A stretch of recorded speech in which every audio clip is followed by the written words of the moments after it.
ഇതാണ് മുറൂട്ടി എന്ന് പറയും. മുറൂട്ടി, മുറുകൂട്ടി എന്നൊക്കെ പറയും. ഇത് ഒരു ഔഷധ സസ്യമാണ്. അപ്പോൾ ഇത് നമ്മുടെ ഈ കൈയൊക്കെ മുറിഞ്ഞിട്ടുണ്ടെങ്കിൽ അത് ഇതരച്ച് നമ്മുടെ അവിടെ പുരട്ടിക്കഴിഞ്ഞാൽ പെട്ടെന്ന് ഉണങ്ങുന്നതാണ്. ചെറിയ നീറ്റിലുണ്ടാവും. അപ്പോൾ അത് പിന്നെ രണ്ടാമതിന് കൂടുതൽ ആഴത്തിലുള്ളൊക്കെ മുറിവുണ്ടെങ്കിൽ ഇത് പെട്ടെന്ന് ഉണങ്ങാനുള്ള ഒരു കഴിവുണ്ടെന്ന് പറയും ഈ ചെടിക്ക്. അതായത് എങ്ങനെയാണ് ആ മുറുകൂട്ടിന്ന് പേര് വന്നത്. അപ്പോൾ അത് നമ്മൾ നല്ലപോലെ ചതച്ചിട്ട് ഇതുണ്ട് വെച്ച് നമ്മൾ കെട്ടിയാൽ മതി. ഇതുപോലെ വെച്ച് കെട്ടണം. അപ്പോൾ ആഴമുള്ള മുറിവാണെങ്കിൽ ഇത് ചതച്ചരച്ച് വെട്ടിയാലും മതി. ഇത് ചതച്ചരച്ച് വെട്ടണം. അപ്പം ആഴമില്ലാത്തതാണെങ്കിൽ നീരൊഴിച്ചാലും മതി. അപ്പോൾ അത് പെട്ടെന്ന് ആഴമുള്ള മുറിവിൽ ചോരയൊക്കെ നിന്ന് മുറിവ് പെട്ടെന്ന് കൂടിച്ചേരുന്നതാണ്. വെള്ളം നനയ്ക്കാൻ പാടില്ല. അങ്ങനെ ഒരു അത്ഭുത ചെടിയാണിത്. അപ്പോൾ ഇത് തോരനും വെച്ച് കഴിക്കാം. അപ്പോൾ തോരൻ വെച്ച് കഴിക്കുകയെന്ന് പറയുമ്പോൾ ഇത് നമ്മൾ തോരൻ ഉണ്ടാക്കിയതാണ്. ഇത് കണ്ട തോരൻ ഉണ്ടാക്കിയത് മുറുകൂട്ടി തോരനാണിത്. ചീരയുടെ കൂട്ട് തന്നെ നമ്മൾ വയ്ക്കാവുന്നതാണ്. ഇത് നല്ല ടേസ്റ്റുള്ള കറിയാണ്. ചീര എങ്ങനെ നമ്മൾ തോരൻ വയ്ക്കുക അതേപോലെയുള്ളത് തോരനും വെച്ച് കഴിക്കാറിയും. ഇപ്പോൾ പല സ്ഥലങ്ങളിൽ ഇതൊക്കെ ചിലർ വയ്ക്കാറുണ്ട് തോരനായിട്ടൊക്കെ. ഇതിൻ്റെ ബാക്ക് സൈഡിലുണ്ട്. ഈ ബാക്ക് സൈഡിൽ ചീരയുടെ കളറാണ് കണ്ട. അതുകൊണ്ടാണ് അങ്ങനെ തോരൻ വയ്ക്കാനായിട്ട് തോന്നിയത്. അങ്ങനെയും കൂടി ഒരു പ്രയോജനമുണ്ട് ഈ ചെടിക്ക്. ഇതാണ് കൃഷ്ണ തുളസി എന്ന് പറയും. ഈ തുളസി ഔഷധമൂല്യമാണ്. ഇതിൻ്റെ ഇല മാത്രം എടുത്തിട്ട് മുറിവുള്ളടുത്ത് വെട്ടിക്കഴിഞ്ഞാൽ മുറിവ് ഉണങ്ങുന്നതാണ്. അപ്പോൾ സൂര്യപ്രകാശം കൂടി കൊള്ളിച്ച് കഴിഞ്ഞാൽ അത്രയും കൂടി നല്ലതായിരിക്കും എന്നാണ് പറയുന്നത്. എന്തോ സൂര്യപ്രകാശമായിട്ട് എന്ത് പ്രവർത്തനം ഉണ്ടെന്ന് തോന്നുന്നു. ഇത് കൃഷ്ണതുളസിയുടെ ഇലയ്ക്ക് ഒരു ചെറിയൊരു വയലറ്റ് കളറിൽ നിറമുണ്ട്. അതാണ് കൃഷ്ണതുളസി തിരിച്ചറിയണത്. ഇതിനാണ് ഔഷധവീര്യം കൂടുതൽ. അങ്ങനെ മുറിവുണങ്ങാൻ പറ്റിയ ഒരു ചെടിയാണിത്. കണ്ടോ കളർ കണ്ട, ഇലയ്ക്ക് വ്യത്യാസം കണ്ടോ. അങ്ങനെ ഒരു ചെടിയാണ് ഇതുണ്ട്. വെച്ചിട്ട് കല്ലിൽ നമ്മൾ കല്ലിൽ ചായക്കുക.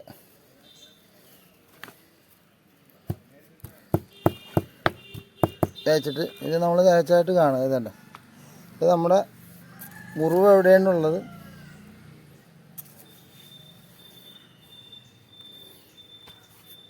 മുറിവുള്ള ഭാഗത്ത് നമ്മുടെ കയ്യിലിങ്ങനെ വെച്ച് ഇതിന് കെട്ടിയാൽ മതി. കേട്ടോ എവിടെയൊക്കെ മുറിവുണ്ടാകും. അപ്പോൾ നല്ലൊരു ഒറ്റമൂലിയാണിത്. ഇതും അന്യം നിന്ന് പോയിരിക്കുന്ന ചെടിയാണ് മുക്കുറ്റി. ചില പറമ്പിൽ മഴക്കാലത്താണ് ഇത് കൂടുതൽ കാണുന്നത്. അതും പണ്ട് കാലങ്ങളിൽ ആൾക്കാർ ചെയ്തുകൊണ്ടിരുന്നതാണ്. മുറിവുണങ്ങുന്നതാണ്. അങ്ങനെ മുക്കുറ്റിക്ക് അങ്ങനെ ഒരു പ്രയോജനമുള്ള ഒരു ആയുർവേദിക്ക് പല മരുന്നുകളിൽ ഉപയോഗിക്കുന്ന ഒരു ചെടിയാണിത്. ഇപ്പോൾ കൈ മുറിഞ്ഞിട്ടുണ്ടെങ്കിൽ ആ സ്ഥലത്ത് വെച്ച് കെട്ടിയാൽ മുറിവുണങ്ങുന്നതാണ്. ഇതാണ് തൊട്ടവാടി. കണ്ട തൊട്ടവാടി. ഇതിൻ്റെ ഇല മുറിവുണങ്ങാനായിട്ട് പറ്റുന്നതാണ്. അപ്പോൾ ഇതിൻ്റെ ഇല മാത്രം എടുത്തിട്ട് അരച്ച് എവിടെയെങ്കിലും മുറിവുണ്ടെങ്കിൽ അതിൻ്റെ നീരൊഴിക്കുക, അല്ലെങ്കിൽ വച്ച് കെട്ടുക ചെയ്താൽ മുറിവുണങ്ങും പെട്ടെന്ന്. അങ്ങനെ ഒരു കഴിവുണ്ട് തൊട്ടാവാടിക്ക്.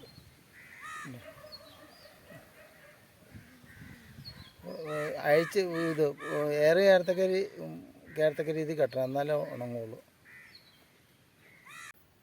കണ്ട ഇതിൻ്റെ ഒരു ചൊറിയണത്തിൻ്റെ ചെറിയ ഇല, ചൊറിയണം പോലെ ഇതിൻ്റെ ഇല കാണിക്കുന്നുണ്ട്. ചെറിയ കണ്ട ഒരു ചെറിയ പൊടിയുണ്ട്. അതാണ് വള്ളിച്ചെറിയ വള്ളി പോലെയാണ് പടർന്നു വരും.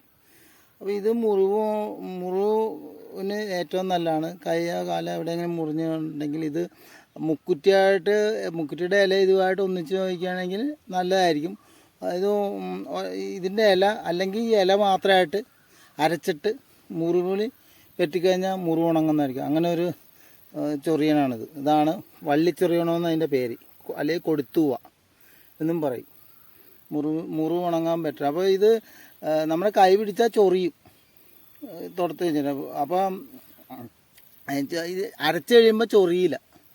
അങ്ങനെ ഒരു പ്രത്യേകത ഉണ്ട്. നമ്മൾ മുറിവ് ഉണക്കുന്ന സമയത്ത് ഇത് അരച്ചിട്ട് കഴിഞ്ഞാൽ ചൊറിയത്തില്ല. അപ്പം അങ്ങനെ ഒരു ഒറ്റമൂലി മരുന്നാണ്. അതാണ് വള്ളിച്ചെറിയൻ.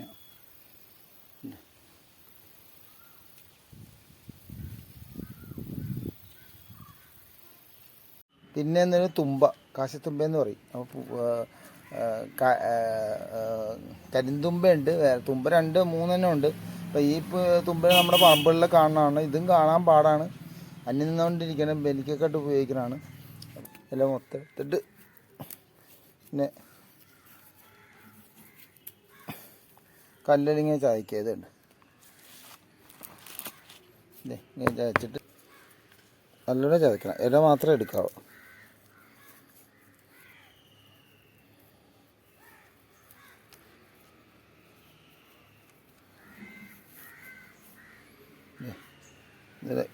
വേറെ ഒരെണ്ണമുണ്ട് വാഴയില. ഈ വാഴയുടെ കുറച്ച് ഭാഗം എടുക്കുക, ഇല എടുക്കുക. എന്നിട്ട് കല്ലിൽ വെച്ച് ചതയ്ക്കുക. നമ്മൾ ഇതുണ്ട്, ഇപ്പോൾ കല്ലായിട്ട് ചതച്ചാണ് ഇതെല്ലാം. ഇപ്പോൾ ചതച്ചാണ് ഇതെല്ലാം. അപ്പോൾ ഈ ചതച്ചിട്ട് ഇത് നമ്മുടെ മുറിവുള്ള ഭാഗത്ത് ചതച്ചെടുത്താണ് ഈ വാഴയില. മുറിവുള്ള ഭാഗത്ത് നമ്മളിങ്ങനെ, മുറിവ് എവിടെയുണ്ട് ആ ഭാഗത്ത് നമ്മളിങ്ങനെ കെട്ടിക്കൊടുക്കുക. ഇതുണ്ട്, കെട്ടി അങ്ങ് വയ്ക്കുക. അപ്പം ഇത് കറുകയെന്ന് പറയും. ഇത് കണ്ട കറുക ചെടി കണ്ട, ഇത് പെട്ടെന്ന് കണ്ടുപിടിക്കാൻ പാടാണ്. പല സ്ഥലങ്ങളിലും ഇത് അന്യമായി നിന്നുകൊണ്ടിരിക്കുന്ന ചെടിയാണിത്. അതപ്പോൾ ഇത് മുറിവിന് പറ്റിയതാണ്. അപ്പോൾ ഇത് റോഡരികിലൊക്കെ ഇത് കാണാൻ പെട്ടെന്ന് കിട്ടാൻ സാധ്യത കുറവാണ്. ബലിക്കറിയെന്നൊക്കെ പറയും. അപ്പോൾ ഇത് എടുക്കേണ്ട വിധം എന്ന് പറഞ്ഞാൽ ഇതിങ്ങുണ്ട്, കുറച്ച് ഇങ്ങനെ പച്ച കളറിലുള്ള ഭാഗം എടുക്കുക. വേണ്ട ഈ ഭാഗം നമ്മൾ കുറച്ച് ഭാഗം എടുക്കുക, ഇത്ര. എന്നിട്ട് നമ്മൾ ചതച്ചെടുത്താണിത്. ഇത് നമ്മുടെ മുറിവ് എവിടെയെന്ന് വെച്ചാൽ രക്തസ്രാവമൊക്കെ ഉണ്ടെങ്കിൽ ആ ഭാഗത്ത് നമ്മൾ ഈ ഇതിങ്ങനെ വെച്ച് കെട്ടുക. ഇതുണ്ട്,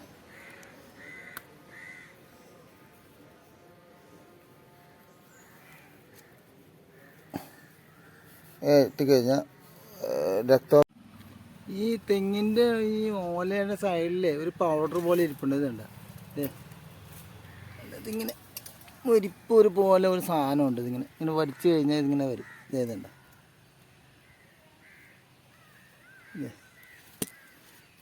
ഇതുണ്ട്,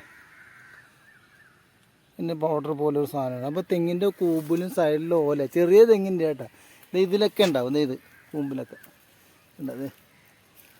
ഇതുണ്ട്, കൈ കൊണ്ട് ഇങ്ങനെ വലിച്ചെടുത്ത് കഴിഞ്ഞാൽ ഇങ്ങനെ ഉണ്ടാവും. അപ്പം ഞാൻ കാണിച്ചു തരാം അത്. അപ്പം ഞാൻ നേരത്തെ എടുത്താണ്. ഇതുണ്ട്.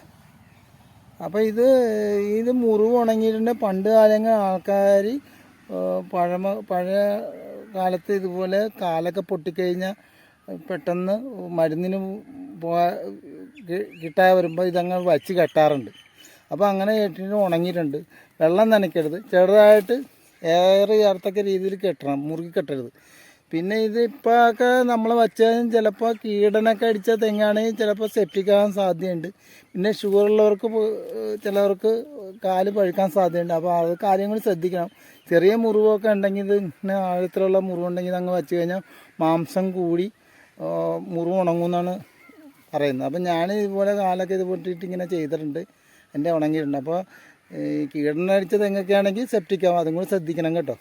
ഇങ്ങനെ ഒരു സംഭവം തെങ്ങിൽ നിന്ന് ഇങ്ങനെ ഒരു മരുന്നുണ്ട്, ഒന്ന് പരീക്ഷിച്ച് നോക്കുക. ഇതാണ് പൂവരസെന്ന് പറയുമ്പോൾ ഈ ചെടിയുടെ പൂവാണ് മുറിവ് ഉണക്കാൻ പറ്റുന്നത്. അപ്പോൾ ഇതിൻ്റെ പൂവരസ കണ്ട ഇല കണ്ട ഇലയൊക്കെ ശ്രദ്ധിച്ച്. ഇതാണ് ചെടി. ഇത് തോടറമ്പിലും കായലറമ്പിലും കാണുന്നതാണ്. ദ്വീപ് സ്ഥലങ്ങളിൽ ചുറ്റപ്പെട്ട് കിടക്കുന്ന, വെള്ളത്തിന് ചുറ്റപ്പെട്ട് കിടക്കുന്ന സ്ഥലങ്ങളിലൊക്കെ വളരുന്ന ചെടിയാണിത്. ഉണ്ട്. അപ്പോൾ ഇതിൻ്റെ പൂവ് മുറിവുണക്കാനുള്ള കഴിവുണ്ട്. ഇത് അരച്ച് മുറിവിൽ പറ്റിക്കഴിഞ്ഞാൽ മുറിവ് ഉണങ്ങുന്നതാണ്. അങ്ങനൊരു കഴിവുണ്ട്. ഇത് പൂവരച്ച് എന്ന് പറയും, പൂവരസിൻ്റെ പൂവ്. ഇതാണ് കമ്മ്യൂണിസ്റ്റ് പച്ച എന്ന്. ഇത് മുറിവിന് പറ്റിയ ഒരു ചെടിയാണിത്. നമ്മുടെ കാട് പ്രദേശത്തും വെൽപ്രദേശം കാണുന്നതാണ്. ഇതിൻ്റെ ഇല കണ്ട് ശ്രദ്ധിച്ചാൽ അറിയാം. കണ്ട. അപ്പോൾ ഇത് മുറിവിന് ഏറ്റവും നല്ല പണ്ട് കാലങ്ങളിൽ ആൾക്കാർ ഉപയോഗിച്ചിരുന്ന ഒരു ചെടിയാണ് മുറിവിന്. അപ്പോൾ ഇത് നല്ലപോലെ ഇതിൻ്റെ ഇല മൊത്തം ഇങ്ങനെ കുറേ ഇല എടുക്കുക, മൊത്തം കുറച്ചെടുത്തിട്ട് നല്ലപോലെ കല്ലേൽ അരച്ച് ഞാൻ എടുത്തിട്ടുണ്ട്. ഇതുണ്ട്. എന്നിട്ട് നമ്മൾ എവിടെയാണ് മുറിവുള്ളതെന്ന് ആ മുറിവ് ഉള്ള സ്ഥലത്ത് നമ്മളിത് വെച്ച് കെട്ടുക. ഇത് കണ്ട്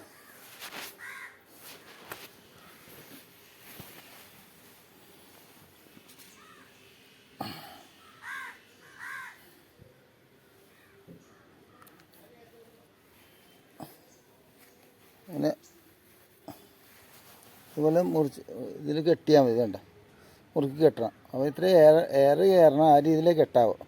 മുറിവ് ഉണങ്ങുന്നതായിരിക്കും. അങ്ങനെ പണ്ട് കാലങ്ങൾ ഉപയോഗിച്ച ഒരു നല്ല മരുന്നാണിത്.